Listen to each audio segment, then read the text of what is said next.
साथियों, मैं हूं रमेश मोहन शुक्ला। मुझे पूरा विश्वास है अब तक आपका दिन शुभ रहा होगा। आप स्वस्थ होंगे, सानंद होंगे और प्रसन्न होंगे। आज 8 दिन बाद मैं अपने मन की पीड़ा बताने के लिए आपके समक्ष उपस्थित हूँ। फतेहपुर हलचल यूट्यूब चैनल, जिसमें मैंने कुछ सवाल भारत सरकार से पहलगाम आतंकी हमलों के बारे में पूछना उचित भी था, जायज भी था मेरे हिसाब से। लेकिन सरकार को शायद ये प्रश्न नागवार गुजरे और सरकार द्वारा वो यूट्यूब चैनल बंद करवा दिया गया। प्रश्न इस बात का नहीं है कि मेरा यूट्यूब चैनल बंद करवा दिया गया।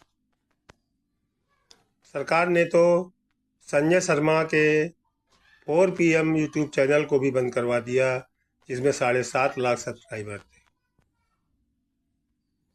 सरकार ने और बहुत सारे लोगों को की आवाज़ बंद करवाने का काम किया और सरकार समर्थक लोग भी लगातार ऐसे लोगों को ट्रोल कर रहे हैं जो सरकार से प्रश्न पूछ रहे हैं।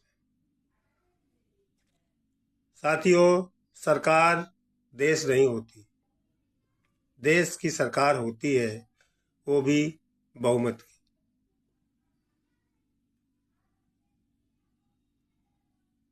मुझे नहीं लगता कि कुछ अपवादों को छोड़कर इस देश में रहने वाला कोई भी व्यक्ति राष्ट्रद्रोही हो सकता है।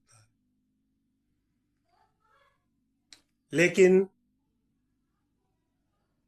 अगर कोई व्यवस्था संविधान ने हमको दी है, अभिव्यक्ति की आज़ादी का अधिकार संविधान ने हमको दिया है, तो उसका प्रयोग करते हुए यदि आपको लगता है कि सरकार को ये करना चाहिए था और उसने वो नहीं किया, तो उस पर सवाल आपको, हमको, सबको पूछना ही चाहिए था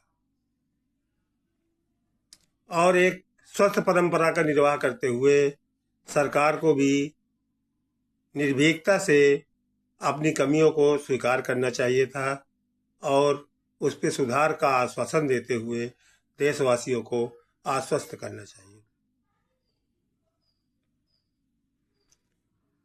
पहलगाम घटना के 8 दिन से ज़्यादा का समय व्यतीत हो चुका है। हम जानते हैं, हम जिम्मेदार नागरिक हैं कि किसी भी कार्यवाही को संपादित करने के लिए सरकार को काफ़ी तैयारियां करनी होती हैं, उसमें समय लगता है। हम और आप जब अपने घरों में कोई व्यक्तिगत कार्य भी करते हैं तो भी उसकी तैयारी में हम लोगों को भी समय लगता है और समय से जब तैयारियां पूर्ण हो जाती हैं तभी वो कार्य किया जाता है। लेकिन जो त्वरित प्रश्न है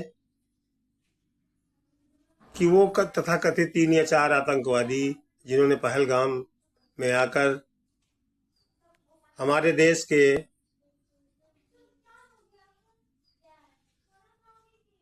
26 लोगों को निर्दयता से मौत के घाट उतार दिया और कश्मीर में इतना भारी सुरक्षा का इंतजाम होने के बाद भी वो आतंकी कहाँ चले गए, इसकी कोई जानकारी आज तक सरकार ने नहीं दी।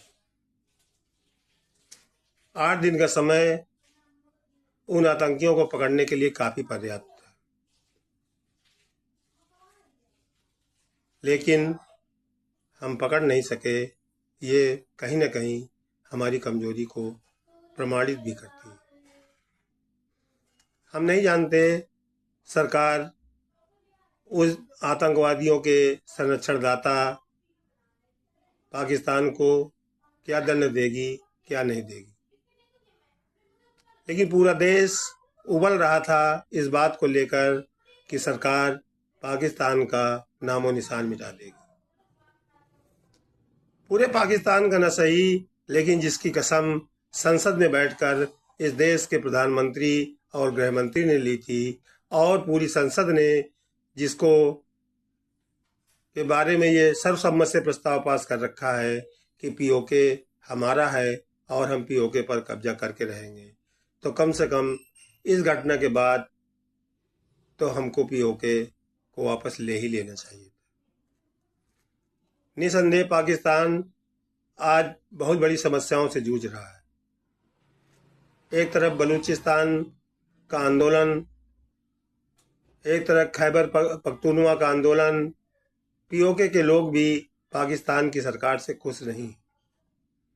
ये सर्वोत्तम अवसर था, यदि सरकार साहस जुटाती तो पाक अधिकृत कश्मीर न सिर्फ भारत में होता वरन पाकिस्तान के 2 और टुकड़े हो गए। 1971 में बांग्लादेश के रूप में हुए एक टुकड़े से पाकिस्तान अब तक तिलमिलाया हुआ है, और यदि उसके 2 टुकड़े और हो जाते तो शायद उसको समझ आती कि आतंकवाद को पनाह देना कहाँ तक उचित है।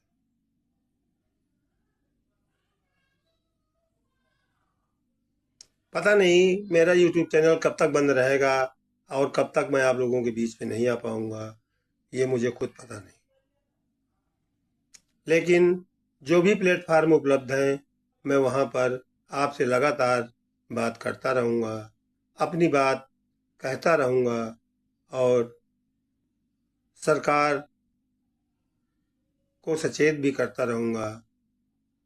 यद्यप सरकार में बैठे लोग मुझसे हजारों हजार गुना ज़्यादा बुद्धिमान भी हैं और उनके पास संसाधन भी है, लेकिन फिर भी हर नागरिक अपनी बात कहने के लिए स्वतंत्र है और उसको कहना भी चाहिए जो उसको अच्छा न लगे। इन शब्दों के साथ मैं एक बार पुनः आप सबसे क्षमा याचना करता हुआ आपको आश्वस्त करता हूँ कि मैं जब तक जिंदा हूँ तब तक सरकार से उनकी कमियों के बारे में प्रश्न अवश्य उठाता रहूँगा। जय हिंद, जय भारत।